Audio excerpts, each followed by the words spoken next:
Hello again, Structweb. I'm back with some more news and information about Diablo 4, and in particular about changes, update patches, modifications that the Diablo 4 team has done based on player feedback from the open beta. I will begin in this intro with quoting some of the stuff that is written on the Blizzard blog post, such as after the early access and open beta weekends concluded, the development team read through all your feedback and reviewed gameplay data. Using this information, we have made a variety of fixes and updates to various systems in Diablo 4, all of which will be present in the version of the game that launches on June 6th, as well as I'm assuming they mean also the early access for June 2nd.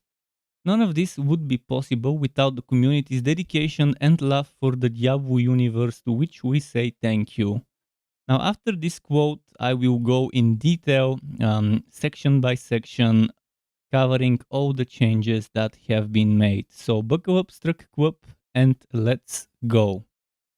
First of all, many people might be wondering about changes that were made to the dungeons, the dungeon layouts, including such as how to minimize the backtracking. Well, dungeon layouts. One of the most common pieces of feedback we received is that players felt they were doing a lot of backtracking within certain dungeons. I also said something like that in my beta impressions.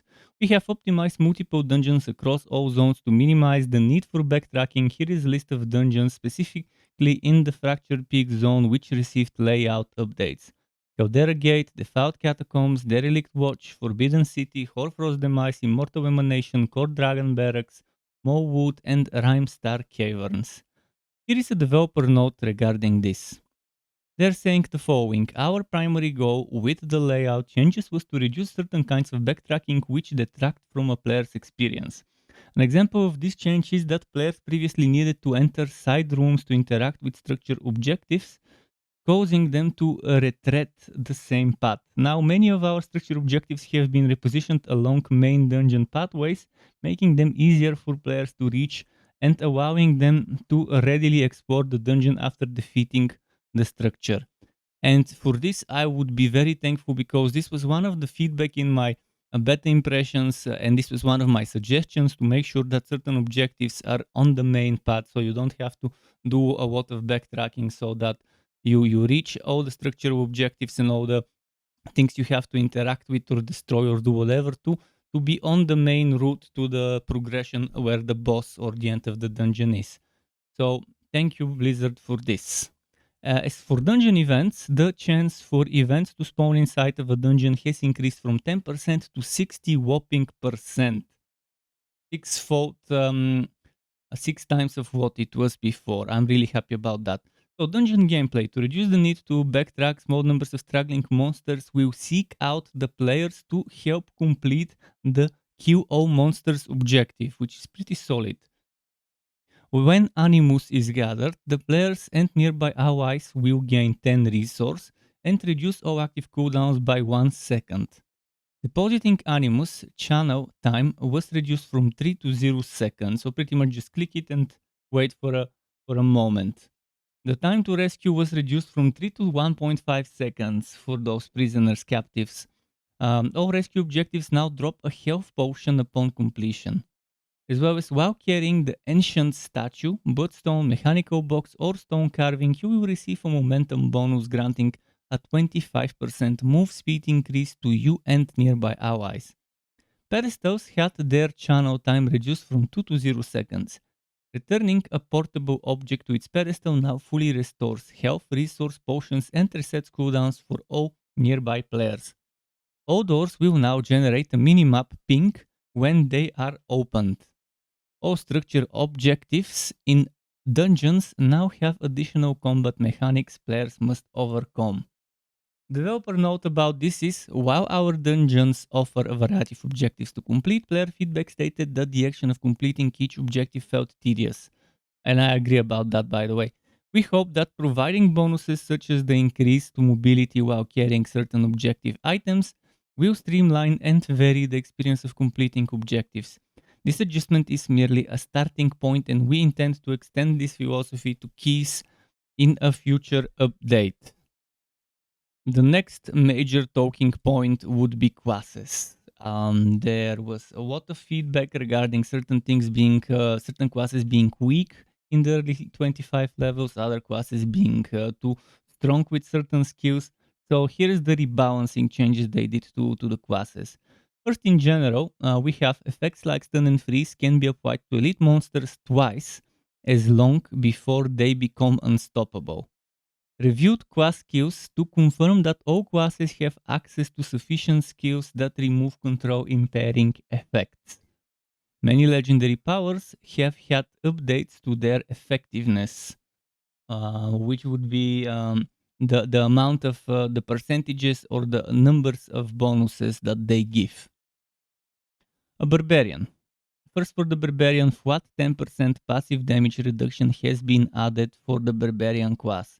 Some skill tree passives had their damage reduction effects reduced to compensate. The whirlwind skill now deals more damage and consumes more fury. And the double swing skill enhancement refunds its full fury cost when used on stunned or knocked down enemies.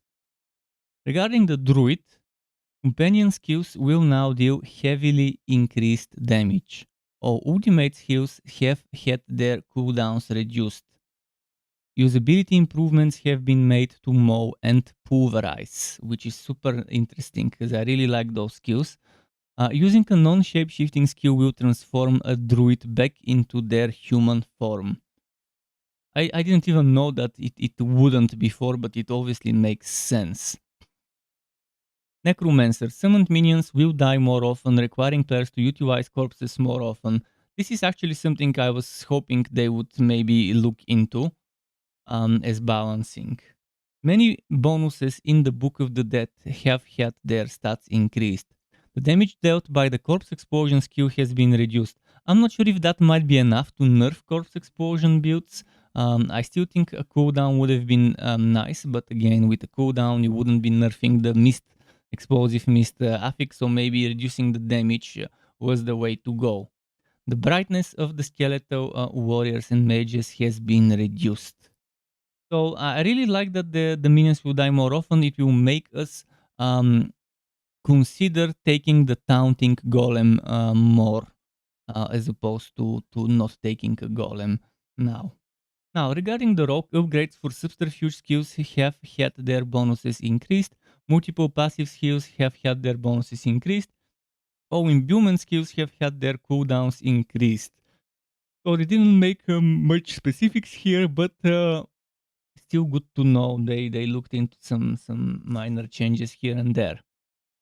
Now, regarding the sorcerer, charge bolt's damage was increased and the mana cost to cast has been decreased. I definitely am happy to hear that because it felt underwhelming playing charged bolt. They decreased the damage of chain lightning and reduced its effectiveness against bosses. Well, while I do agree with the damage decrease, reducing the effectiveness against bosses might seem a little bit of an overkill nerf. Decrease the cooldown for the incinerate skills enhancement bonus. Firewalls will now spawn underneath enemies more frequently when using its enchantment bonus. Increase the lucky hit chance for the meteor skills enchantment bonus. I really like that they've considered that because I really love the meteor skill enchantment bonus. And having an extra increase to that chance, hopefully it's maybe at least 5 more percent, maybe even 10 more percent on top. The developer's note here is whenever we introduce changes to our classes, it is with the goal of making both them and their skills feel impactful and powerful. Your feedback has helped us uphold this ideal. Some players have adeptly noticed that certain skills were too powerful. One of our goals for skills is to have them be interesting to wield and interactive in terms of itemization and combat feel. We've made some changes to help in this regard, with one example being the Necromancer's minions. We've made a change that makes them more vulnerable in combat, which will make raising the dead a more active component of the Necromancer's gameplay. Launch is just the first step of our class balance journey, and you can expect further updates that iterate on this pillar of Diablo 4. Next up, a little bit about the user interface changes. For example, fixed an issue where the built-in screen reader was not reading key prompts, gain options, details, and other UI text. Fixed an issue where actions could not be bound to the mouse wheel. Fixed an issue where evade couldn't be bound to the right analog stick on controller. Chat will now display on the left side of the screen when using the centered action bar configuration. Character stats will be displayed by default when players click the materials and stats button within their inventory. The move and interact inputs can now be mapped to one button, while the primary attack input is mapped to a secondary button, which is pretty good. The sans serif font used in game has been replaced with a new serif font. Yeah, not much, but I think that's enough for UI when it comes to better feedback improvements. Next up is changes to bosses and encounters, or encounters and bosses. Fixed multiple issues that allowed bosses, like the Butcher, to become unresponsive. The Butcher has been re-evaluated for difficulty and will present a greater challenge in World Tiers 3 and 4. So that was only to be expected. I mean, if you change the difficulty, you would expect bosses and mini bosses and stuff to become stronger and to scale. Bosses such as Chort, Maunok, Venard, and others were re-evaluated for melee character difficulty, resulting in changes to attacks and fight mechanics. Fixed an issue where vampire brutes using the shadow enchant affix would chain cast impale. Okay, that's actually pretty nice fix because chain casting impale was fucking broken sometimes when you encounter those. So not too much, but still enough in terms of encounters and boss balance. Now there are also changes to the Cellars. Increase the chance for a dungeon event to occur in Cellars. Cellars will now consistently reward a chest upon completion. Fixed an issue where Cellars would prematurely be marked as complete. Fixed an issue where the guaranteed elite monster would be absent from a cellar. Well, all of that seems like very good incentives to actually do cellars more often. Now, there's also a bit to say about general quality of life improvements. Fixed an issue where players could increase attack speed by move cancelling attacks early. Okay, that's interesting. That's probably for the rogue. Fixed an issue where characters weren't immune and untargetable after wading into an area. The reset dungeon button has been disabled. Wait, what? Why? Why would you disable that? Okay, let's read the developer notes. While Diablo IV Sanctuary is home to over 100 dungeons, the open beta had the subset offered in Act 1's Fractured Peaks for players to explore and a level cap that isn't a full representation of the experience at launch.